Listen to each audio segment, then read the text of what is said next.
Hi YouTube, I have a 2017 Subaru Forester here.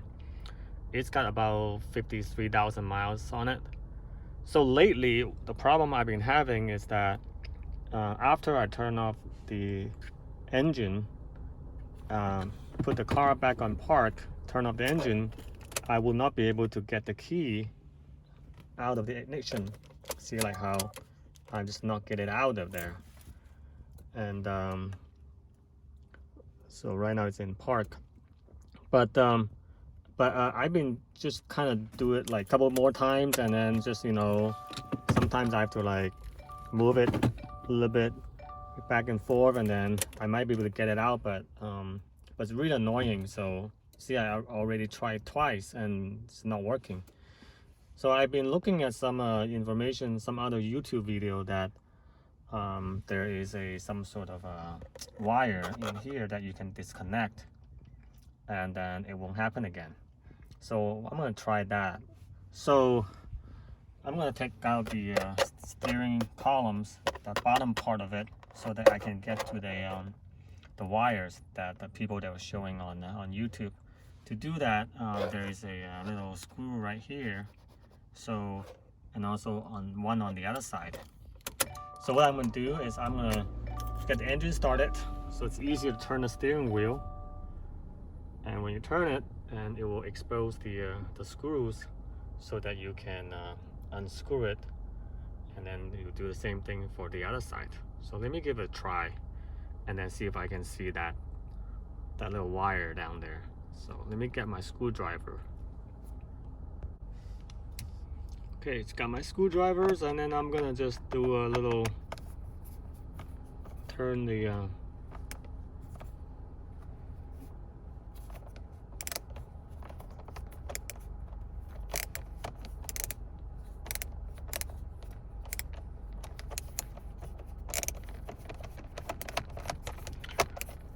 there might be more screws somewhere else, but I'm gonna try to just do this two first, see if it will come out. So I got one side out. Just turn the steering wheel.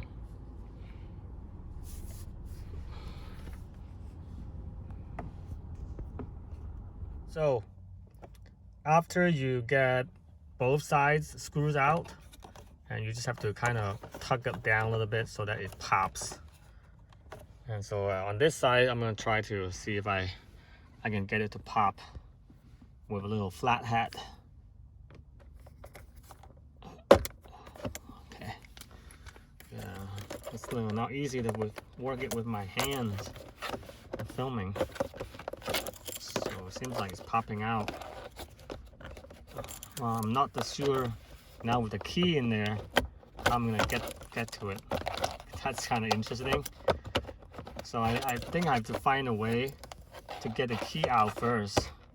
So I'm gonna keep playing with this back and forth. Let me see, I'm gonna turn off the engine.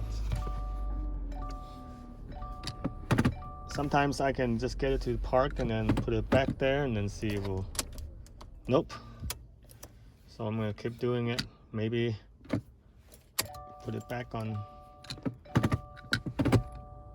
I know, see, like sometimes I will hear the click. It's really annoying. Oh, okay, now I can get the key out. So see if this thing will pop. Okay. On this side.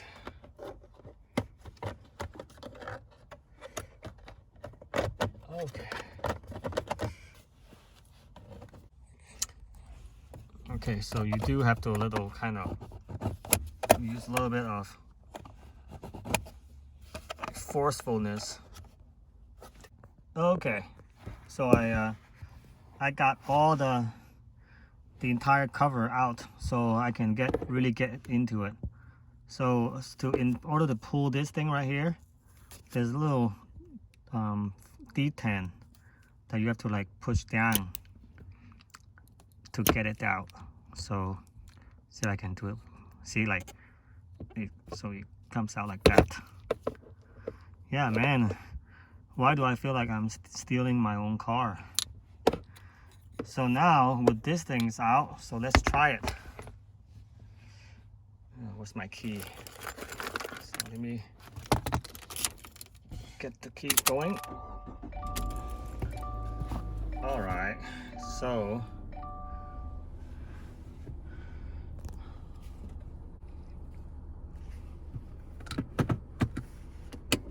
okay, I'm gonna drive a little bit, just pull up a little bit, a couple yards from a driveway,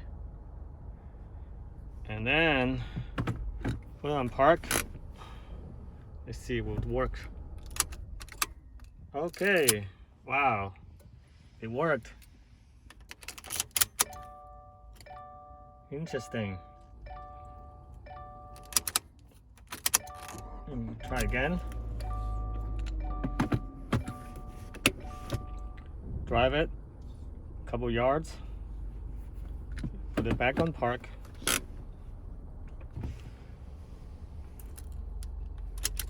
Oh yeah. Now let me see if when I open the door with the key in there, will it make any noise? Nope. See? So there's no warning sound anymore if I forget to leave the key in the ignition when I open the door. But I don't really care about that, you know, like it's annoying. I don't have that habit of leaving keys in my cars anyway. I'm not sure about my daughter. She's gonna be driving in a year when she's turned 16, so she's gonna take over this car, and I'm gonna be driving my stick shift Forester. So yeah, that's how you do it. So I'm gonna put this little cover,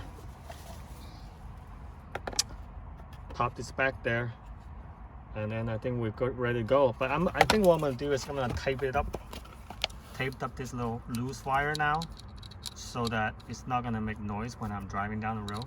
So I'm gonna do that.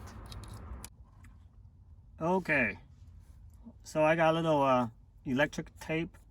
You get the wire sort of taped up next to where it used to go. So I'm gonna do make sure I do a function test, make sure everything works.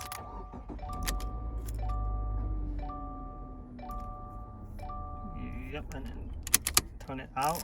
Okay, so yeah, now I'm ready to put the cover back on.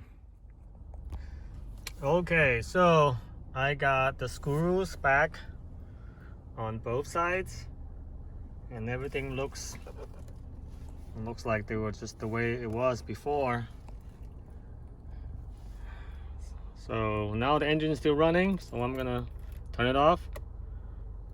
Fingers crossed. Voila.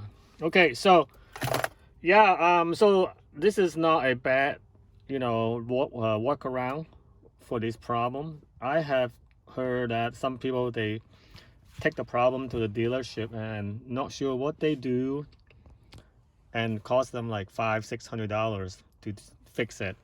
You know, like, come on, $600, you know, and not sure, you know, after they fix it, maybe it will work, happen again down the road. So why not just do this instead?